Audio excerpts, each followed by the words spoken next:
കൊടുങ്ങല്ലൂരിന്റെ തനത് വിളയായ പൊട്ടുവെള്ളരി കൃഷി കാണുന്നതിനും അതിനെക്കുറിച്ച് പഠിക്കുന്നതിനും ICAR സ്പോൺസർ ചെയ്ത ഷോർട്ട് ടൈം കോഴ്സിന്റെ ഭാഗമായി വിവിധ യൂണിവേഴ്സിറ്റികളിൽ നിന്നും 20 അംഗങ്ങൾ അടങ്ങിയ പഠന സംഘം കൊടുങ്ങല്ലൂരിലെ തണ്ടാങ്കുളം ഭാഗത്ത് PV ശിവദാസന്റെ പൊട്ടുവെള്ളരി കൃഷി സന്ദർശിച്ചു. ഈ സംഘത്തിന്റെ കോർഡിനേറ്റർ പ്രൊഫസർ രാജി നമ്പൂതിരി നേതൃത്വം നൽകി. കൊടുങ്ങല്ലൂർ പൊട്ടുവെള്ളരി സംഘത്തിന്റെ ഭാരവാഹികളായ PV ശിവദാസൻ, ഷാജി CS, മാള കൃഷി assistant director Ajith CB, Kodungallur കൃഷി ഫീൽഡ് ഓഫീസർ അനസ് PS, കൃഷി അസിസ്റ്റന്റ് ഓഫീസർ ചിത്ര VS എന്നിവർ പൊട്ടുവെള്ളരി കൃഷിയെക്കുറിച്ച് വിശദീകരിച്ചു. അപ്പോൾ അത് നമ്മുടെ training centre for IPR technology management trade അവരാണ് ചെയ്യുന്നത്. അത് IPRന്റെ റിലേറ്റഡ് ട്രെയിനിങ് ആണ്. IPRന്റെ ഭാഗമായിട്ട് GI ഒരു വലിയൊരു ഭാഗമാണ്. കൊടുങ്ങല്ലൂർ പൊട്ടുവെള്ളരിക്ക് GI കിട്ടിയിട്ടുണ്ട്. അപ്പൊ അതിന്റെ കൾട്ടിവേഷനും എങ്ങനെയൊക്കെയാണ് ഈ 23 ഇത് ഇതിനൊരു GI ടാഗ് കിട്ടിയത്. അത് നമ്മൾ കേരള കാർഷിക സർവകലാശാലയാണ് അതിന് മുൻകൈ എടുത്ത് അതുവഴിയാണ് നമുക്ക് ഈ GI ടാഗ് കിട്ടിയത്.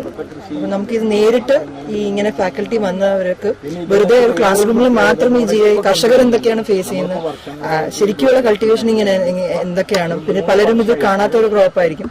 നോർത്ത് ഇന്ത്യയിൽ നിന്നൊക്കെ വന്ന രാജസ്ഥാനിൽ നിന്നൊക്കെ വന്ന പാർട്ടിസിപ്പൻസ് ഉണ്ട്. അപ്പൊ അവരെയും കൂടെ അപ്പൊ ഈ ട്രെയിനിങ്ങിന് ഭാഗമായിട്ട് ഒരു ഫീൽഡ് വിസിറ്റ് ആണ് നമ്മൾ നടത്തിയത്.